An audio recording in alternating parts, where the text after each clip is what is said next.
Back when I started medical school, I was really open to the process. I had no idea what kind of physician I would become, but I knew a few things for certain. I was going to learn as much as possible. I would do my best work, and under no circumstance would I become a family doc. It's already off the list. But as it turns out, I was completely wrong. How many times have you been able to see someone? Truly see and be present, to witness the person in front of you, not as you think or desire to see them, but as they truly exist. There's a word for that, and it's called Sonder. Sonder is the realization that everyone walking around has a life as rich and complicated as their own. We'll explore that more in a minute. But first, you need to understand some things about healthcare and the human condition. Our U.S. healthcare system is badly broken. It is the most expensive in the world by far, and it's a consistent underperformer in population health metrics, including infant mortality, medical errors resulting in death, and life expectancy. By 2030, the out-of-pocket expenses for healthcare are expected to be $50,000 per year per household. It's no surprise that healthcare bills are one of the leading causes of personal bankruptcy. People lose their homes right after they've experienced a catastrophic health event. And now, post-pandemic, with workforce shortages, looming federal Medicare reimbursement cuts, and record-breaking health insurance and pharmaceutical profits, I'm concerned that our U.S. healthcare system is terminally unsustainable. In fact, in many ways, it's literally on life support, held together by the dedicated and often traumatized individuals who continue to show up to take care of their patients and the teams who deliver healthcare. The irony is, the pandemic has unmasked a reality that Sonder, this realization that I mentioned, that everyone walking around has a life as rich and complicated as their own, is missing from healthcare systems. In fact, I fear our world is becoming underdeveloped in Sonder, displaced by the trauma suffered by individuals, one's own self-interest, and the psychological impacts of social and mass media. These are our times. But before I could see another human as their physician, before I could even see myself as I truly am, I came to a human crossroad. A couple of decades ago, I was finishing up my last year of high school and gearing up to attend college when my life changed indefinitely. My childhood home was just 2 blocks from our public school. I often walked home to eat lunch. My mom wasn't around that day, and honestly, I didn't think much of it. She was probably doing some project in our home or for our community. I finished up my lunch, was about to head out the door, when I turned around and saw her lying on the bathroom floor, her head resting on the toilet. Her skin was ashen white, and she had beads of sweat on her forehead. I asked her if there was anything I could do, and she brushed me off in her mom way, saying she just had the stomach flu. Now, as a family doctor, I must inform you, the stomach flu doesn't exist. It's an example of misinformation before medical misinformation was literally killing us in a global pandemic. My mom told me to get back to school or else I'd be late. She had gotten care earlier that morning with my sister at walk-in. I honestly was scared. I'd never seen someone so sick. I did what I was told, back to school, instead of thinking critically.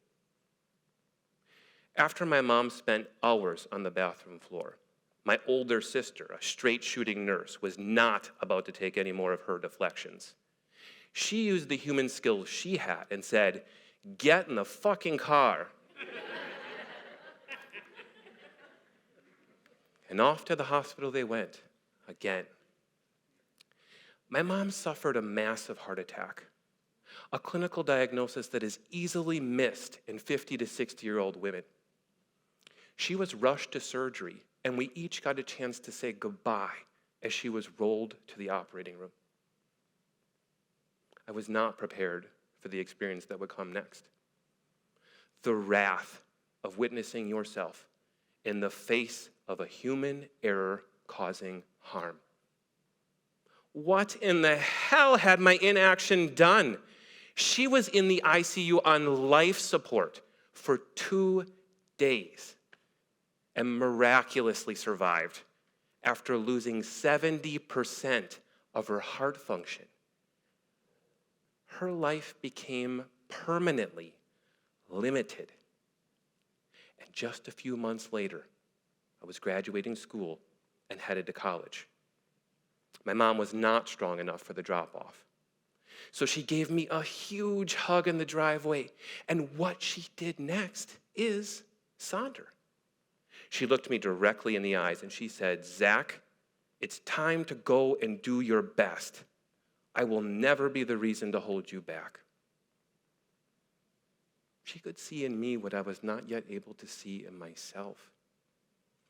This is a great example of a practice of Sonder. Conflicted, I felt her authenticity. I gave her the benefit of the doubt, and I took her advice to heart. A few years ago, I had a medical student learning with me in my practice. We had just reviewed the most basic concepts for not missing a life-threatening diagnosis. Identify upon entering the room your first impression, sick or not sick, and trust your clinical intuition. You see, human beings are pattern-recognizing machines, a skill required to be a great clinician. If the data doesn't pattern, seek to understand. Completely unbeknownst to me, the very next patient we saw was a woman who was just misdiagnosed in an emergency room the day before and was now being correctly diagnosed by us with a STEMI, the biggest and most deadly of heart attacks, tombstones on the EKG, nearly the exact same presentation as my mom. Our patient was flown by a helicopter from our critical access hospital and taken to a larger facility, and then taken directly into surgery. That medical student and me, we saved her life. This encounter was formative for him, and it changed his vocation to become a family physician. But it also changed my life. A circle of understanding was now complete. You see, medical school was one of the darkest times in my life. It was obvious to me early on, even back then, that our U.S. healthcare system was badly broken, as well as our ability to care for the vulnerable and sickest humans. But surprisingly, so were the people caring for the sick within the unhealthy systems. Students were often subjected to traumatic experiences of life and death and weren't given the tools to integrate traumatic experience. I had to let go of a narrative that I thought I was supposed to be and embrace a journey with risk and unknowns to create something new in my service to others. This created an incredible shift in clarity of my vocation, a place where science and spirituality could meet. My mom really struggled over the years after her heart attack. She got to witness my medical school graduation and the swearing of my Hippocratic oath, describing the ways I vowed to serve humanity. And 6 weeks after this photograph, she died of her end-stage heart failure after a major heart attack suffered nearly a decade before, now 20 years ago. I know why she fought in the ICU those first few nights. and clinging to her own life for its own sake was actually not one of them. That's not intuitive for most of us. She understood how the whole experience was going to limit me, particularly in the vulnerable transition of leaving my home and trying on the world.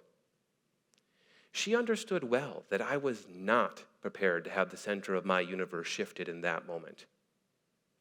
I know this because it was the very last thing she ever shared with me on her deathbed in my childhood home as I was a green and newly minted physician in training. And with her family all around her, it was a beautiful death after a life well lived. I hope the take home for all of you is simply this. Growing through your personal trauma and experience is necessary to a life examined and well lived. But missing the realization of Sonder, the understanding that everyone else walking around has a life as rich and complex and vivid as your own, is how we suffer the most in this postmodern time. Sandra has allowed the hardest things I have ever experienced as a human become the greatest gifts to my patients and to those I serve. People can often heal by simply being seen by another skillful human who wants to humbly understand who they are, to hear their story. That is what healthcare should do by design, as it cares for the vulnerable and celebrates human flourishing. I believe a practice of Sonder, human beings truly seeing and understanding other human beings, has the power to heal our healthcare system. Maybe heal our world. I keep a wooden sign above my office door in my clinic practice. Gratitude, Sonder, curiosity. This serves as an anchor to a practice of Sonder. You can use this anchor, or perhaps you have a better one. How will you better manifest Sonder? How will you better start to see the others? Our world has a lot of healing to do, and we can all be a part of it. Thank you.